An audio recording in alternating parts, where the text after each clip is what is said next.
The encounter. Clara Thompson was not just any woman. She was resilient, determined, and fiercely independent. That afternoon, however, she faced something that shook her to her core. Exhausted from her regular prenatal checkup, she carried her heavily pregnant frame with a sense of accomplishment. Despite the physical toll, she wore a small smile on her lips, thinking about the nursery Doug, her husband, had painted the previous night. The pastel colors, the tiny crib, they symbolized the life they had longed for, finally within reach. The hospital was only a 10-minute walk from their suburban home. The route was lined with towering oaks that provided shade, and Clara had always enjoyed the tranquil walk. But this time, tranquility gave way to chaos. The roar of motorcycles shattered the silence. Clara turned, startled. 7 large bikes, their chrome gleaming in the sun, sped towards her. The riders laughed wildly, their engines growling like predatory beasts. Panic surged through her veins as she stepped onto the pedestrian walkway, clutching her bag tightly. But the bikers veered off the main road onto the walkway, coming dangerously close to her. Their reckless speed left Clara with no choice. She stumbled off the path, narrowly avoiding being hit. Her heart pounded as adrenaline coursed through her. She turned to see the bikers skidding to a stop a few feet ahead. "Hey, lady," one of them jeered. His voice was rough, matching his tattooed and leather-clad appearance. "You trying to cross our territory?" Clara glared at them, anger flaring despite her fear. "Your territory. This is a public road. You nearly hit me, and I'm pregnant. What's wrong with you?" The leader, a burly man with a scruffy beard, revved his engine and smirked. "Pregnant, huh? Maybe you should have stayed home, lady. Streets ain't safe for someone like you." Their laughter echoed around her. The sound grated on her nerves, but Clara's anger grew hotter. "You're a disgrace. You could have hurt me, or my baby." The words seemed to ignite something darker in the bikers. Instead of apologizing or backing off, they began circling her with their bikes, revving their engines louder and louder. The circle grew smaller, trapping her in their taunting ring. Fear clawed at Clara's resolve. Their insults came like sharp blows. "Fat lady. Go back to your kitchen. Bet your husband left you." Their cruel laughter only fed her growing anxiety. Clara raised her voice. "Leave me alone. Someone will see you, and you'll regret this." Her defiance only fueled their aggression. The leader sneered. "No one's coming to save you. People around here mind their own business. You should have done the same." The bikers inched closer, their kicks now aimed at her legs. Clara held her ground, refusing to fall. Every step she took back seemed to bring her closer to the edge of despair. Memories of her safe, sheltered childhood flooded her mind, and she wished her protective brothers were there. But Clara was no longer a girl who needed saving. Years of overcoming struggles, from fighting to secure a scholarship for her college education to rebuilding her marriage after infertility struggles, had taught her one thing. She had to save herself. She straightened her posture and shouted above the engines, "You'll regret this. I'm not scared of you." The bikers roared with laughter, mocking her every word. Clara's resolve hardened. Her trembling hand reached into her bag and pulled out her phone. The bikers paused, intrigued. "What's that for?" one of them asked mockingly. "Gonna call Mommy." Clara ignored them and dialed the number she knew by heart. Dove answered on the first ring. "Doug," she said, her voice steady despite the chaos. "I need you. I'm on Elm Street, by the big oak tree. Bring my brothers." Doug's calm, authoritative tone replied, "On my way. Stay strong." As Clara hung up, she noticed the bikers watching her closely. "Who'd you call?" the leader demanded. She smiled faintly, her courage returning. "My husband." Their laughter erupted again. "Oh yeah? What's he gonna do, lady? Bake us cookies?" Her response was icy. "He's a general, and he's bringing backup." The laughter stopped. A visible shift rippled through the group. Some of the bikers exchanged uneasy glances. The leader, however, scoffed. "You're bluffing. A general's wife wouldn't be walking around on her own. Nice try. Clara's calm demeanor unnerved them. She stood her ground, refusing to let them see her fear. The leader leaned closer, glaring into her eyes. No one's coming, lady. You're all alone. But Clara knew better. Help was coming. And when it arrived, the bikers would wish they'd never crossed her. The arrival of the unexpected. Clara stood her ground, her hand instinctively cradling her baby bump, as if to shield her unborn child from the chaos around her. The bikers continued their aggressive circling, their engines roaring in a deafening symphony. Her heart pounded against her ribcage, but her determination to protect herself and her baby outweighed her fear. "Lady, no one's coming for you," the leader sneered, his confidence radiating through his mocking grin. "You think some soldier boy husband's gonna scare us?" Clara didn't flinch. Instead, she locked eyes with him and calmly said, "You'll see soon enough." Her calm response unnerved some of the bikers, who exchanged wary glances. The leader, however, remained unfazed, his bravado covering his rising uncertainty. The wait was excruciating, every second feeling like an eternity. Clara's phone buzzed in her hand. She glanced at the screen and saw a text from Doug. 5 minutes away. Stay strong. Relief washed over her, but she kept her expression neutral. The bikers mustn't sense her hope. One of the younger bikers, nervously adjusting his helmet, muttered to the leader, "What if she's not bluffing, Mike? I don't want to mess with the military." Mike shot him a glare. "She's just a scared pregnant lady trying to sound tough. Stop being a coward." The group laughed, but the nervous energy among them was palpable. Clara seized the moment to plant a seed of doubt. "You should listen to him," she said, her voice steady. "You have no idea who you're messing with." Mike barked a laugh. "You've got guts, I'll give you that. But guts won't save you, sweetheart." Just then, the distant sound of car engines broke through the noise. Clara's heart leaped. It wasn't the sound of casual drivers. It was purposeful, loud, and approaching fast. The bikers turned their heads toward the sound. Clara recognized the familiar growl of Doug's black SUV, a military-grade vehicle that seemed almost indestructible. Her brothers followed closely in their own cars, a convoy that screamed authority. Clara's oldest brother, Marcus, was in his police cruiser, the flashing lights cutting through the afternoon haze. Behind him was Adrian, the naval captain, in his rugged truck. Clara almost smiled at the sight of her family rallying to her aid. Doug's SUV screeched to a halt a few yards away, its imposing size and armored build silencing even the bikers' roaring engines. The driver's door swung open, and Doug stepped out. His tall, commanding frame was dressed in his military uniform, the stars on his chest gleaming under the sunlight. His expression was stone-cold, a mix of anger and protective fury. Behind him, Marcus and Adrian stepped out of their vehicles, their presence equally intimidating.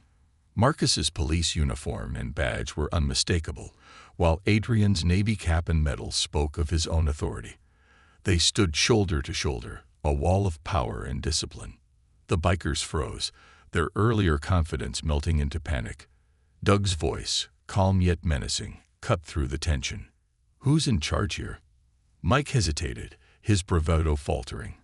Finally, he stepped forward. "I am." "And who the hell are you?" Doug's glare could have cut through steel. "I'm General Douglas Thompson. That's my wife you've been harassing." The words hit like a sledgehammer. The bikers exchanged panicked glances, realizing they had underestimated the woman they'd been tormenting. Some began to back their bikes away, but Doug raised a hand, stopping them in their tracks.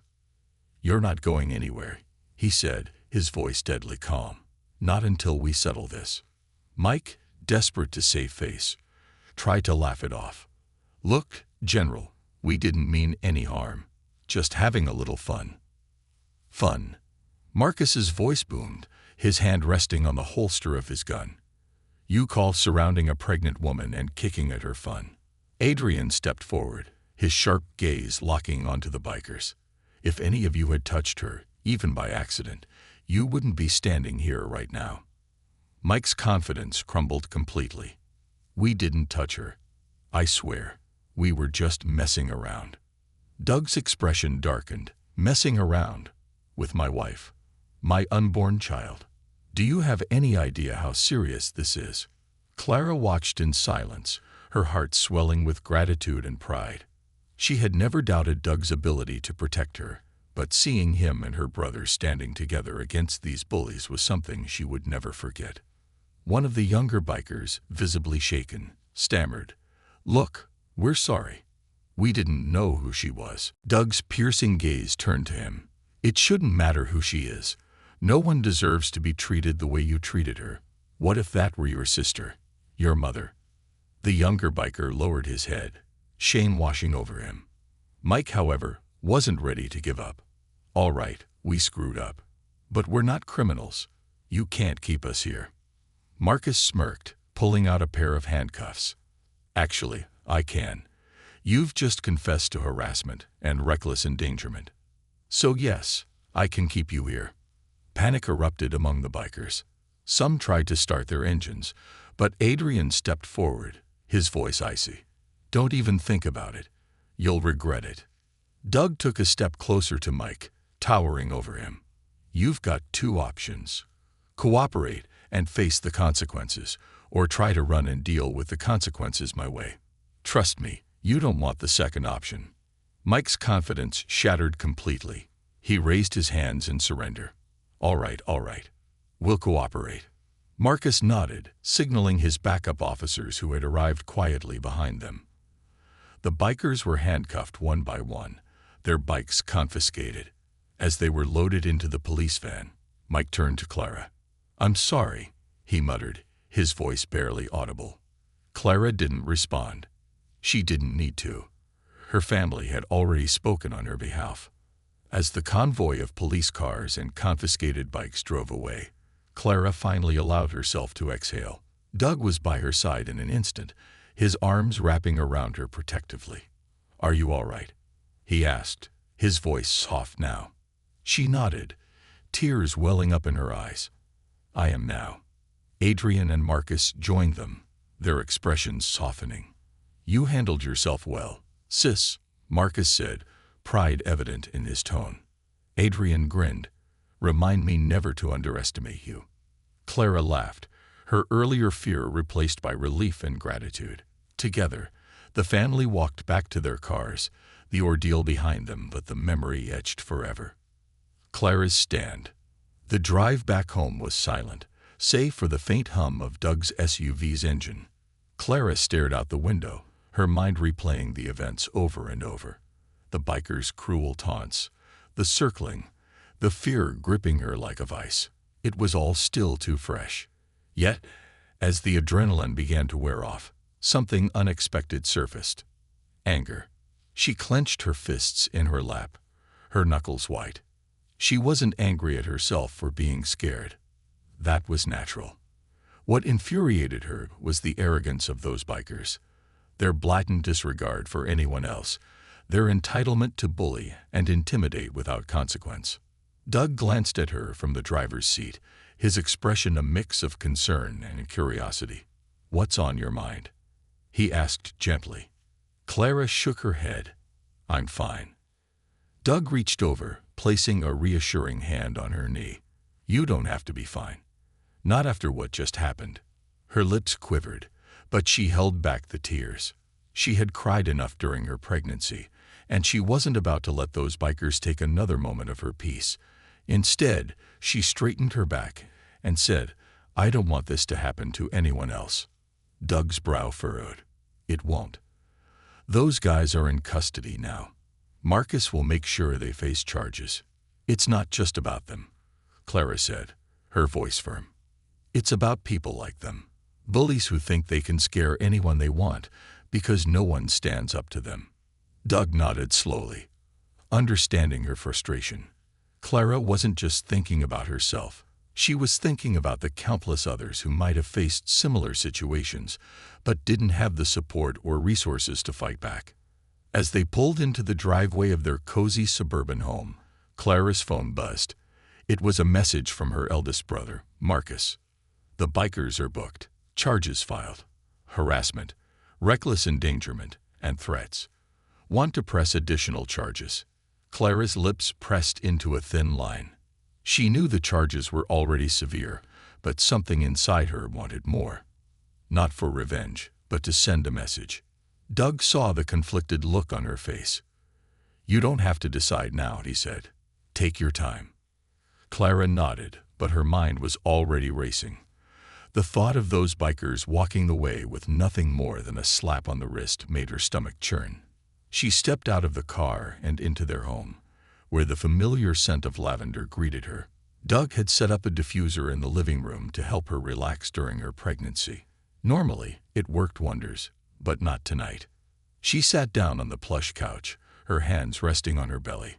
The baby kicked, as if sensing her turmoil. Clara smiled faintly. "You're going to be brave," she whispered. "Braver than me." Doug joined her, sitting close but giving her space. "What are you thinking about now?" he asked, his tone soft. "I'm thinking that I don't want to be scared anymore," she admitted. "Not for me, not for this baby, and not for anyone else." Doug nodded, his respect for his wife growing by the second.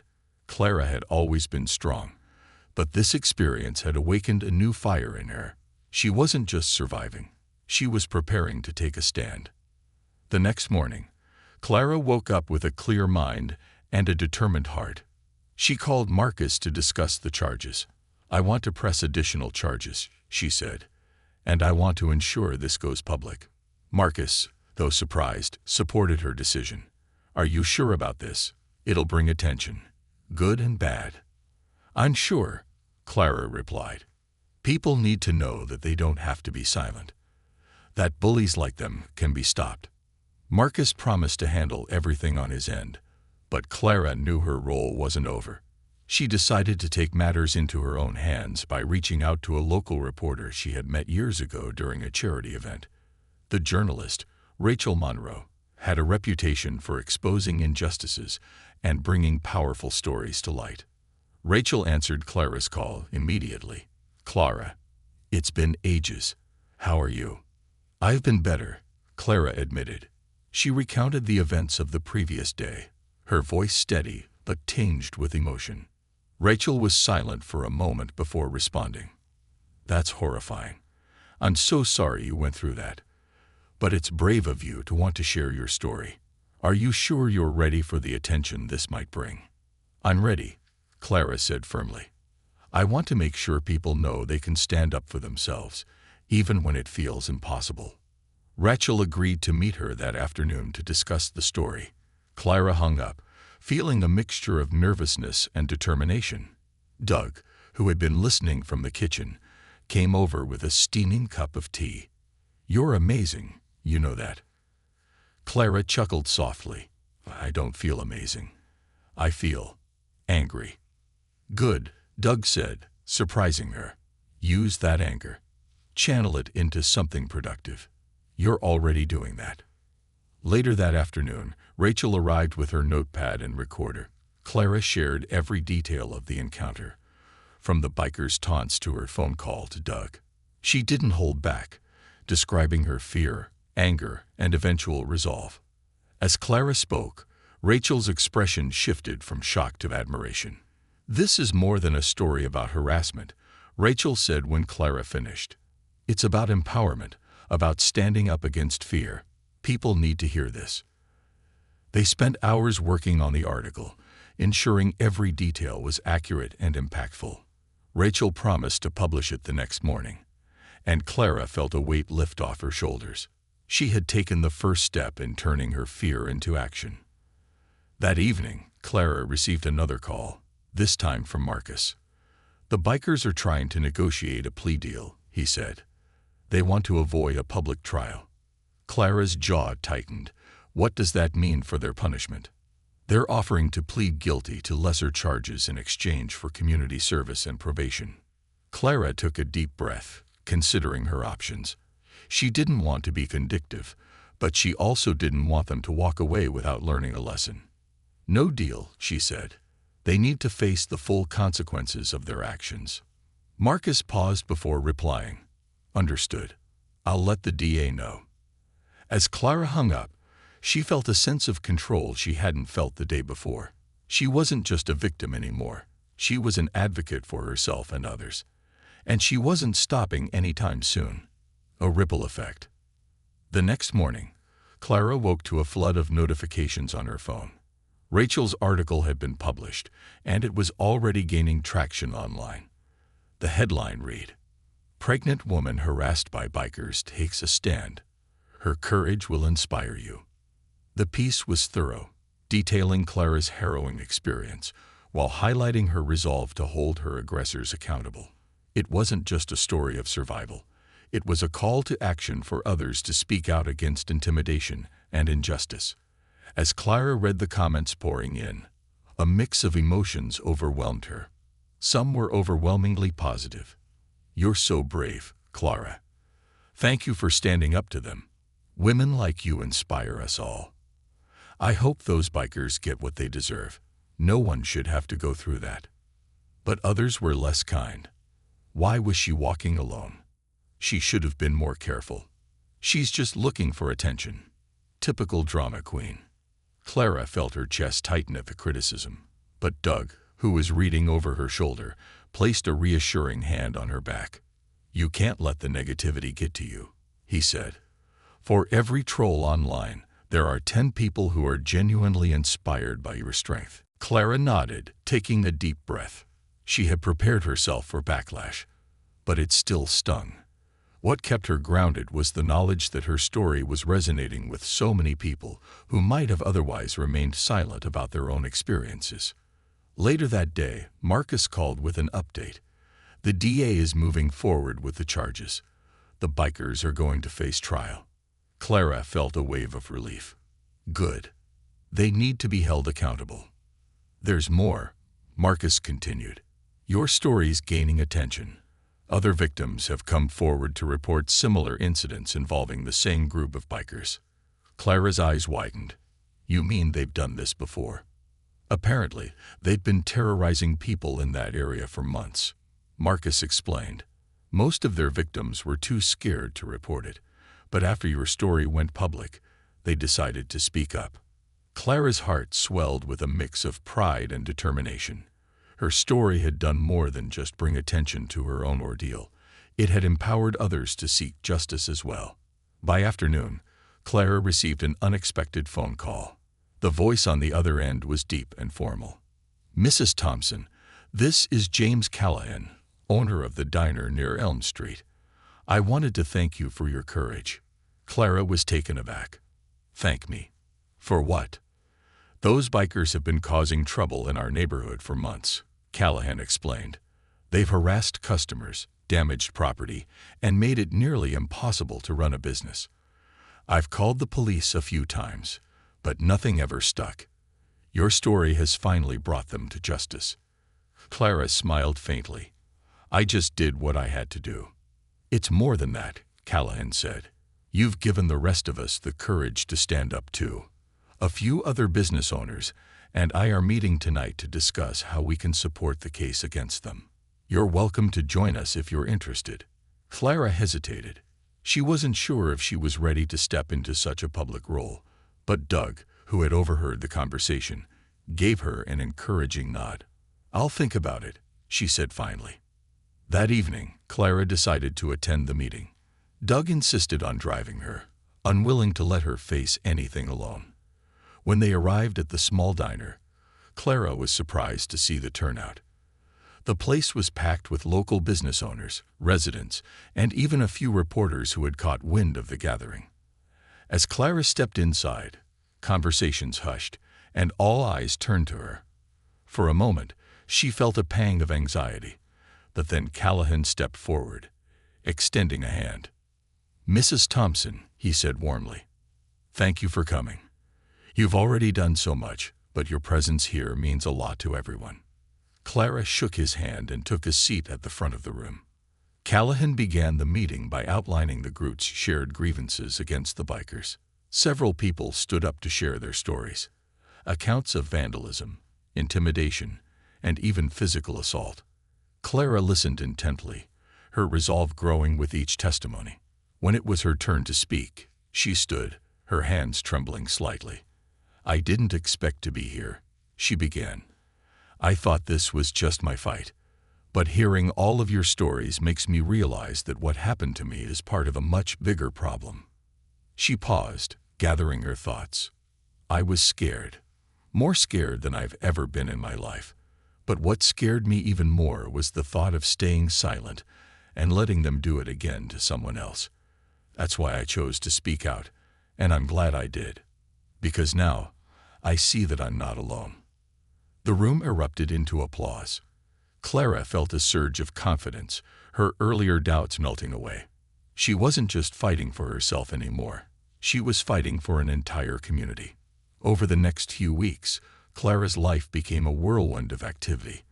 The case against the bikers gained momentum, with more victims coming forward every day. Clara worked closely with Marcus and the DA's office, providing testimony and encouraging others to do the same. Her story continued to spread, drawing attention from local news stations and even a few national outlets. Clara found herself being interviewed on morning shows and podcasts, sharing her journey and inspiring others to stand up against injustice. But with the attention came challenges. Protesters occasionally gathered outside her home, accusing her of seeking fame or exaggerating her story. Clara leaned on Doug and her brothers for support, refusing to let the negativity deter her. "I didn't choose this fight," she told Doug one evening. "But now that I'm in it, I won't back down." Doug kissed her forehead, pride shining in his eyes. "That's why I love you." As the trial date approached, Clara prepared herself for the next battle. She knew it wouldn't be easy, but she also knew she had the strength to face it. With her family by her side and a community rallying behind her, she was ready to ensure that justice was served, not just for herself, but for everyone who had ever felt powerless in the face of cruelty. Clara wasn't just a survivor anymore. She was a leader, a fighter, and a beacon of hope. And she was only getting started. The trial and the turning point. The courtroom buzzed with an undercurrent of tension. Clara sat quietly at the plaintiff's table, her fingers tracing the edge of a notepad as she prepared herself for what was to come. The morning sunlight streamed through the high windows, casting long shadows over the rows of benches packed with spectators, friends, neighbors, reporters, and curious onlookers who had followed her story. Doug sat beside her, a steady presence radiating quiet strength. On her other side was Marcus, his police badge gleaming on his chest. Adrian was in the row behind them, his military cap resting on his lap. Clara's family had always been her fortress, and today was no different. The defendants, the 7 bikers, sat on the opposite side of the room. They looked markedly different from the arrogant, leather-clad men who had surrounded Clara weeks ago. Now they were subdued, their expressions ranging from defiance to shame. Their leader, Mike, glanced around the room, his confidence visibly faltering under the weight of public scrutiny. Clara straightened her back as the judge entered, her resolve solidifying. She was ready. The prosecutor began by presenting the charges: harassment, reckless endangerment, and threats. Witnesses were called, starting with Clara. She took the stand, her hand steady as she swore to tell the truth. The room fell silent as she began recounting the events of that day. Her voice was calm but firm as she described the bikers' actions, their taunts, the way they boxed her in, and the kicks they aimed at her legs. She didn't embellish or dramatize. She simply spoke the truth. Her words painted a vivid picture, and as she spoke, she could see the impact they were having on the jury. Some jurors frowned in disapproval, while others shook their heads in disbelief. "Did you feel that your life, or the life of your unborn child, was in danger?" the prosecutor asked. Clara nodded. "Yes. I was terrified. I thought if one of them hit me the wrong way, I could fall, and that could have been disastrous for my baby." The defense attorney attempted to cross-examine her, insinuating that she might have provoked the bikers by yelling at them first. Clara remained composed, countering calmly. "I spoke up because they were driving recklessly and endangering people," she said. I didn't expect them to turn around and escalate things. My words didn't justify their actions. Her testimony lasted nearly an hour, and by the time she stepped down from the stand, she felt a mix of exhaustion and relief. She had done her part. The next witnesses were the other victims who had come forward. An elderly shopkeeper described how the bikers had vandalized his store after he asked them to leave. A single mother recounted how they had frightened her children by revving their engines outside her home late at night. Each story added weight to the prosecution's case, painting a clear picture of the bikers' pattern of intimidation. One of the most damning testimonies came from a former member of the biker group who had recently left. "Mike always said no one would stand up to us," he admitted. "He thought we were untouchable. But after what happened to Mrs. Thompson, I realized he was wrong." The defense attempted to paint the bikers as misunderstood men who had simply made a mistake. They claimed the group's actions were misguided pranks rather than deliberate harassment, but their arguments rang hollow in the face of the overwhelming evidence. The prosecution played a key card when they presented video footage from a nearby surveillance camera. The grainy video showed the bikers circling Clara, their bikes dangerously close to her, and their leader kicking out at her legs. The jury watched in silence, their expressions grim. When the prosecution rested its case, the atmosphere in the courtroom was heavy. Clara felt a surge of hope. The evidence was undeniable, and the bikers' attempts to downplay their actions were failing. During closing arguments, the prosecutor addressed the jury directly. "This case isn't just about what happened to Mrs. Thompson," he said. "It's about a pattern of behavior, a group of men who used fear and intimidation to assert their dominance over others. But Mrs. Thompson stood up to them. She refused to be silenced. And now, it's up to you to hold these men accountable." The defense attorney made a final attempt to appeal for leniency, arguing that the bikers were young and deserved a chance to rehabilitate. But the jurors' expressions suggested that their minds were already made up. The jury deliberated for hours, during which Clara and her family waited anxiously in the courthouse. Doug held her hand, his thumb brushing over her knuckles in a soothing rhythm. Marcus and Adrian took turns reassuring her, though their own nerves were evident. Finally, the bailiff announced that the jury had reached a verdict. Clara's heart pounded as she returned to the courtroom, her stomach churning with anticipation. The foreman stood, his voice steady as he read the verdict. "We find the defendants guilty on all counts." The room erupted in a mix of gasps and murmurs. Clara exhaled a shaky breath, tears welling in her eyes. Justice had been served. The judge sentenced the bikers to significant community service, mandatory counseling, and probation. For Mike, the leader, the consequences were more severe: 6 months in jail for his role in orchestrating the harassment. As the sentences were read, Clara felt a weight lift off her shoulders. It wasn't just about punishment. It was about sending a message that such behavior wouldn't be tolerated. After the trial, Clara was approached by several people outside the courthouse. Some were strangers who thanked her for her courage. Others were victims of similar incidents who felt inspired to speak out. One woman, holding the hand of her young daughter, said, "Because of you, I feel like I can protect her. Thank you." Clara's heart swelled with emotion. She had started this journey feeling helpless, but now she stood as a beacon of strength for others. Doug wrapped an arm around her, pride shining in his eyes. "You've changed lives today," he said. Clara smiled, her hand resting on her belly as the baby kicked gently. "We've changed lives," she corrected. "This isn't just about me.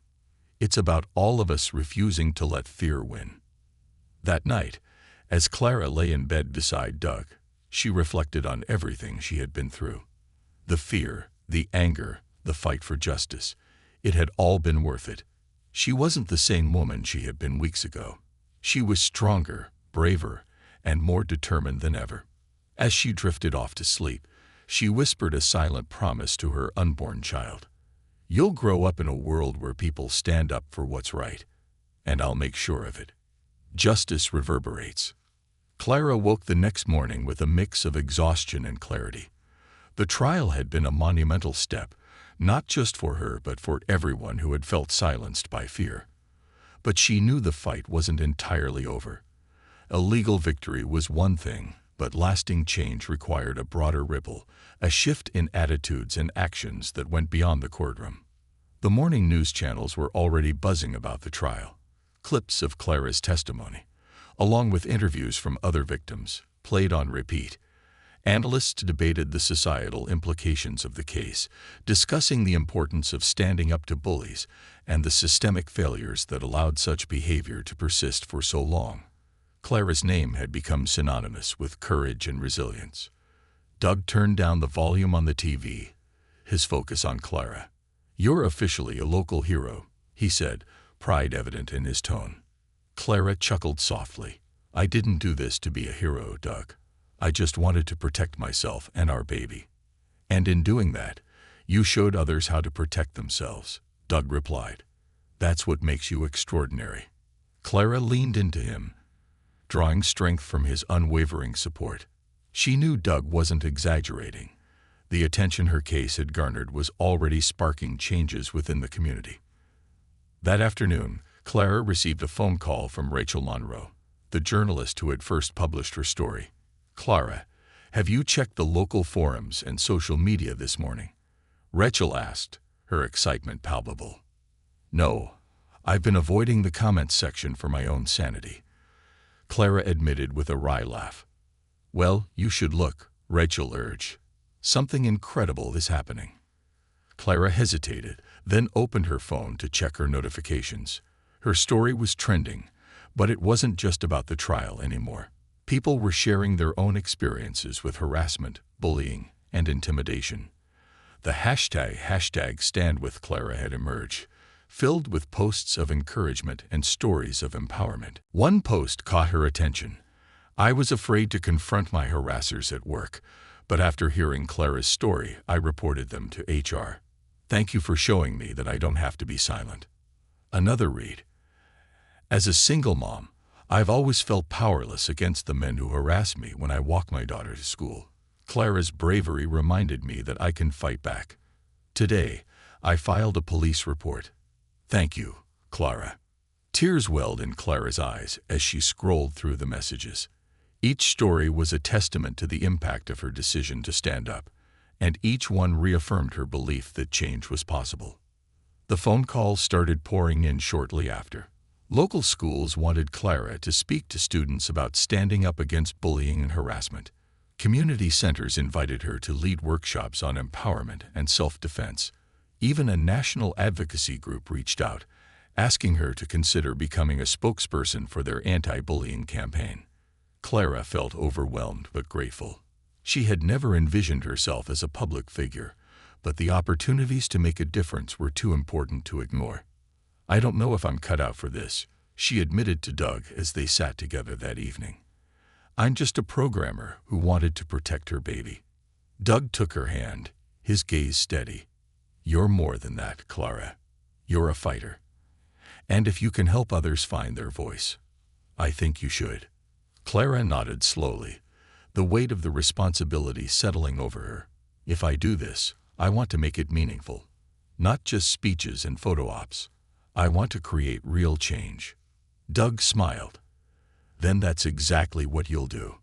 The next few weeks were a whirlwind of activity. Clara partnered with local organizations to develop programs aimed at empowering women and marginalized groups to stand up against harassment. She attended town hall meetings, sharing her story and advocating for safer community spaces. With Doug's encouragement, she also took self-defense classes, determined to never feel helpless again. One day, Clara visited the diner where she had first met James Callahan, the local business owner who had invited her to the community meeting. Callahan greeted her warmly, his gratitude evident. "Clara, because of you, the bikers are gone, and business is better than ever. But more than that, you've brought this neighborhood together." Clara smiled. "I didn't do it alone. It's everyone's fight." Callahan nodded. "Still, we owe you. And to show our appreciation, we've decided to rename the neighborhood Watch After You." From now on, it'll be called the Thompson Initiative." Clara's breath caught in her throat. I don't know what to say." "Say you'll keep inspiring us," Callahan said with a grin. The bikers' sentencing served as a turning point for the entire community. Local leaders implemented new policies to ensure public safety, including increased patrols and stricter penalties for repeat offenders. Businesses collaborated to create safe zones, where anyone feeling threatened could find immediate support. For Clara, the most rewarding moment came when a young woman approached her after a workshop. The woman, barely out of her teens, was trembling as she spoke. "I was assaulted last year, and I was too scared to tell anyone. But after hearing your story, I reported it. The man who hurt me was arrested yesterday." Clara pulled the young woman into a gentle hug, her voice steady as she said, "You're so brave. Don't ever let anyone take that away from you." As Clara's pregnancy progressed, she began scaling back her public appearances, focusing on preparing for the arrival of her baby. But her work didn't stop. She continued to consult with advocacy groups and mentor others from the comfort of her home. One evening, as she and Doug put the finishing touches on the nursery, Clara paused to admire the room. The soft pastel colors, the tiny crib, the shelves filled with books, all of it represented hope. "Do you think the baby will understand everything we've been through?" she asked Doug, her hand resting on her belly. "Maybe not at first," Doug replied. "But one day, they'll know that their mom is a fighter, and that they have her strength in them, too." Clara smiled, feeling a sense of peace she hadn't felt in weeks. The fight wasn't over. There would always be battles to face and injustices to confront. But she was ready. For herself, for her child, and for everyone who needed a voice, Clara Thompson would continue to stand tall. A legacy of courage. Months passed, and Clara's life took on a quieter but deeply meaningful rhythm. The national attention surrounding her case had begun to fade, but the impact of her actions remained profound. The Thompson Initiative became a model for community empowerment, and Clara continued to offer guidance to the program's leaders while focusing on her pregnancy. Her days were filled with preparation, prenatal checkups, nursery organization, and moments of quiet reflection. Yet, even as she prepared for motherhood, Clara couldn't ignore the occasional messages that found their way to her inbox. Letters from strangers, emails from survivors, and social media tags reminded her of the far-reaching influence of her courage. One crisp autumn morning, Clara sat on the porch, cradling a mug of herbal tea. The leaves on the oak trees lining her street had turned shades of amber and crimson, and a soft breeze carried the earthy scent of the season. She was reviewing plans for a virtual seminar on standing up to harassment when Doug stepped outside, his face lit with excitement. "You've got mail," he said, holding a thick, official-looking envelope. Clara raised an eyebrow as she set down her tea. "What kind of mail?" Doug handed her the envelope. "It's from the governor's office." Her heart skipped a beat. She carefully opened the envelope and unfolded the letter inside. As her eyes scanned the words, a mix of disbelief and gratitude swept over her. The letter congratulated her on being selected to receive the Governor's Medal of Civic Courage, a prestigious award honoring individuals who had made significant contributions to the safety and well-being of their communities. The ceremony was scheduled for the following month at the state capitol. Doug's grin widened as he saw her expression. "Well, looks like someone's officially a hero." Clara chuckled softly, though tears of pride glistened in her eyes. "I didn't do it for awards." "I know," Doug said, wrapping an arm around her shoulders. "That's what makes you deserve it even more." The weeks leading up to the ceremony were a whirlwind. Clara worked closely with the organizers to ensure her speech would resonate with the audience. She wanted to emphasize the importance of collective action, how ordinary people could come together to create extraordinary change. When the day of the ceremony arrived, Clara felt a mix of nerves and excitement. The state capitol building was grand and imposing, its marble steps and towering columns a testament to history and resilience. Clara, dressed in a flowing blue maternity gown, walked inside with Doug by her side. The hall was packed with dignitaries, community leaders, and citizens who had come to celebrate the honorees.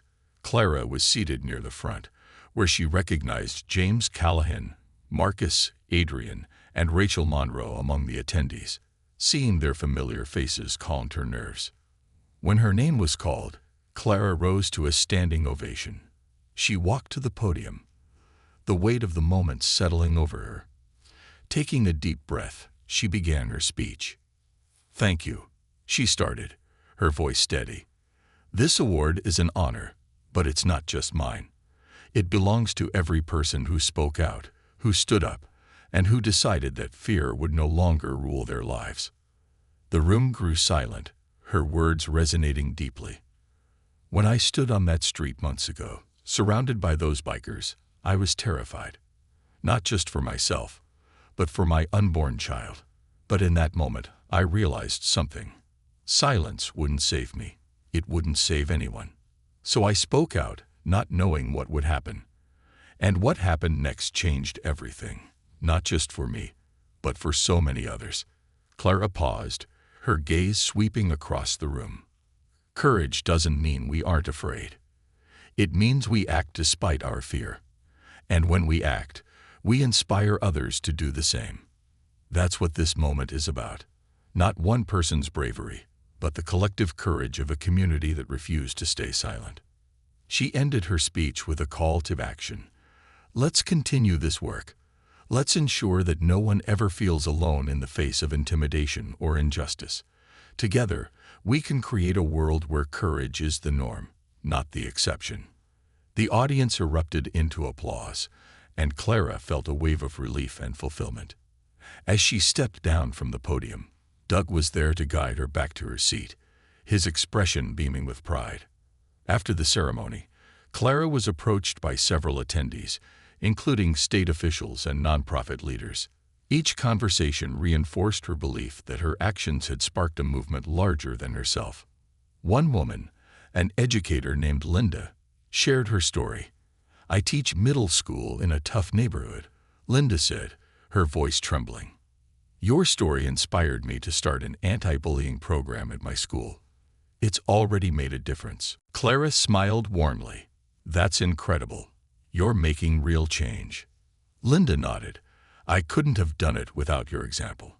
As the evening wound down, Clara and Doug returned home, exhausted but elated. Clara sank into the couch and kicked off her shoes. Doug handed her a cup of tea and sat beside her. "You were amazing today," he said. Clara rested her head on his shoulder. "It still feels surreal. I'm just me." Doug kissed her forehead. "You're not just you. You're someone who turned fear into action and inspired countless others to do the same. That's pretty extraordinary." Clara smiled, feeling a sense of peace. The ceremony was a milestone, but it wasn't the end. She knew her journey as an advocate and a mother was just beginning. A few weeks later, Clara went into labor. The delivery was long and exhausting, but when she held her baby boy for the first time, all the pain and fear melted away. She and Doug named him Andrew, after Clara's late father, whose quiet strength had always been her guiding light. As Clara cradled Andrew in her arms, she whispered, "You're the reason I fought so hard. And I promise, I'll keep fighting to make this world a better place for you." Doug sat beside her, his hand resting gently on hers. "He's already lucky to have you as his mom." Clara smiled, her heart full. The challenges she had faced, the battles she had fought, they had all led to this moment. And as she looked into Andrew's tiny, perfect face, she knew she would never stop fighting for a world where courage and kindness could triumph over fear and hate. Clara's legacy wasn't just in the awards or recognition she had received. It was in the lives she had touched, the changes she had inspired, and the hope she had ignited in her community and beyond. It was a legacy of courage, resilience, and love, one she would pass on to her son and to the world. Building the future. As Clara settled into motherhood, the echoes of her journey reverberated through her life and community. Baby Andrew brought immeasurable joy to her days, but the fire that had been ignited within her during her confrontation with the bikers continued to burn brightly. Clara knew her work wasn't done. Doug's steadfast support made it possible for her to balance her roles as a mother and an advocate. On nights when Andrew cried endlessly, Doug would take over, rocking the baby gently while whispering, "Your mom's out there changing the world for you, buddy. She's unstoppable." The rise of Clara's initiative. The Thompson Initiative grew rapidly.